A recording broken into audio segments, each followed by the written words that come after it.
Hey everyone, this is Galen from Fairview. I was going to come to you with our daily devotional.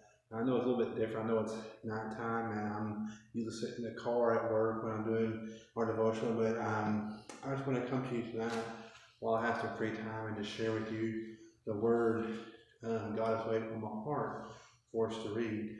I'm going to read a few verses out of James chapter 2, verses 14 through 19. It says, starting in verse 14, it says, "What does it profit, my brethren, if someone says he has faith but does not have works?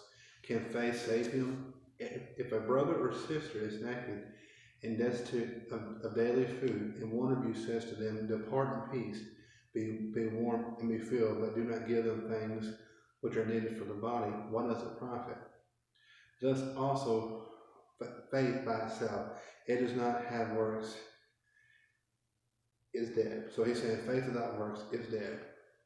But someone will say, "You have faith and I have works. Show me your faith without your works, and I will show you my faith by my works. You believe there is one God, you do well. Even the demons believe and tremble." That's a lot. James writes in this chapter something I think as Christians, as just people in general that serve the Lord, that want to serve the Lord, he writes to us, he said, it's basically impossible to have faith without works. I believe what he's saying here is he's saying, okay, you get saved and you finally believe and trust in the Lord, but what's next? What are you doing now?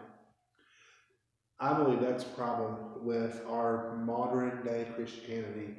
Is we get saved, we get baptized, we sit in the pew, come to church Sunday morning, Sunday night, Wednesday night, and that's it. We never truly give God his time. We think that 3 hours a week is enough. Well, sadly, that's not enough. James is saying right here, that's not enough, because yeah, you're going those 3 hours a week, and that's great. I'm by no means saying you should not do that.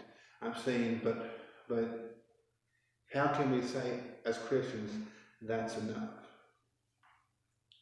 Because if you read in this verse 19, it says, "You believe there is one God, you do well. Even the demons believe and tremble." James says, okay, so you believe God is real. You believe there is a God. He said, that's great. So does Satan. So do the demons. They believe that there is a God. But if you read in that very last part, it says, "and tremble." They believe in him so much that they're scared of him. Let me ask you this question. Do you believe in God so much you're scared of him? I'm not saying that we should be scared to come to God. We should be scared to ask God for things.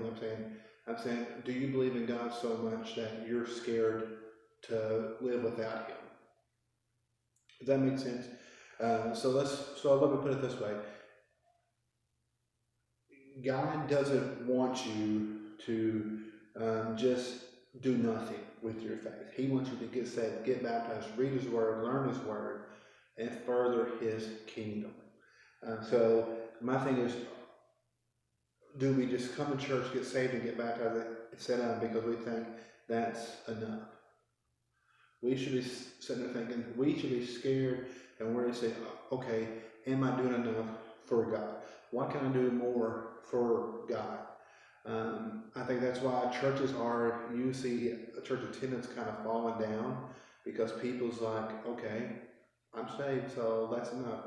It's not enough. It's not enough. God wants you to further his kingdom.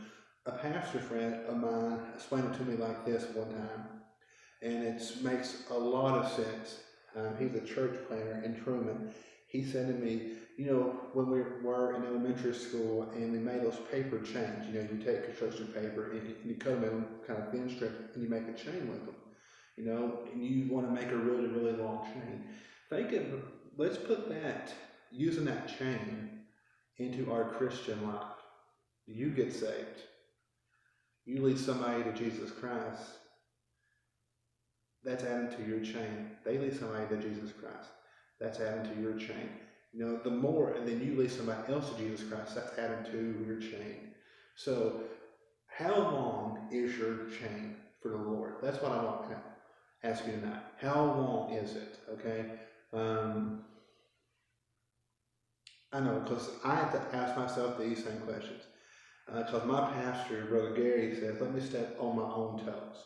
So I'm going to step on my own toes and say, what can I do more? How can I show my faith with my works? Because I don't want to be the type of Christian that just goes to church for 3 hours a week and be done. I want to be the Christian who is known by his works and his faith. Because anybody can just go to church, sit down, and do whatever, but how are you using your faith for Jesus Christ? How are you working for Him? When was the last time you told somebody about Jesus Christ? When was the last time you showed somebody Jesus Christ? Are you working with somebody at work that's not saved, but they know you go to church? Have you talked to them? Or is there somebody, a friend that you think that's probably not saved? Have you mentioned Jesus Christ to them? There's certain ways to show your faith with your works. Ask God to reveal it to you. I just want to ask God to reveal it to me. How can I be a better servant for Him? How can I further His kingdom? Because just remember, just saying, hey, I believe in God, that's not enough. You believe in God, get somebody else to believe in God. And then when you get them to believe in God, they get somebody else to believe in God. So in turn, you're just furthering His kingdom. And that's basically what the whole point of the gospel is. Brother Scott Small said one time, the whole point of the gospel is lost souls. So, and I think you might sit there and think, okay, that's kind of weird. No, because what does Jesus say in the Great Commission? He says, "Go you therefore and teach all nations." Teach everybody. How can they learn the gospel, learn about Jesus Christ, if you just do your 3 hours a week in church service, never mention Jesus Christ ever again outside of church? Because you may be comfortable, but God has called us to be uncomfortable. God doesn't want us to be comfortable. So think about it this way. Leave your house every morning to serve. Because Jesus said in His word that the Son of Man didn't come to serve. I mean, he said the Son of Man didn't come to be served, but to serve. So how are you serving people this week? How are you showing your faith with your works this week? Just think about it like that. Please just pray. I'm going to pray for us, and I just want to encourage you this week, this weekend, to share just Jesus Christ with one person this weekend. Let's pray. Dear Heavenly Father God, Lord, I just want to come to you tonight, Lord, with a burdened heart, Lord. I just want to beg forgiveness of all my sins, Lord. I just want to come to you, Lord, with a burning heart, Lord. Make me bold. Make me to where I can show my faith with my works, Lord. Encourage other people that are Christians, that are in my church family, that are my friends. Help me be an encouragement to them that show their faith with their works. Just let us just lead people to you, Lord. Just let our church at Fairview be a burning desire, full of Christians on fire for you, Lord. Light us all on fire. Just let us remember that the 3 hours a week is never enough. I just want to say we love you, Lord. We ask all these things in Jesus' name. Amen. Y'all have a blessed evening, blessed rest of the week, and always. I love y'all, and I'm praying for every one of y'all. Thank y'all.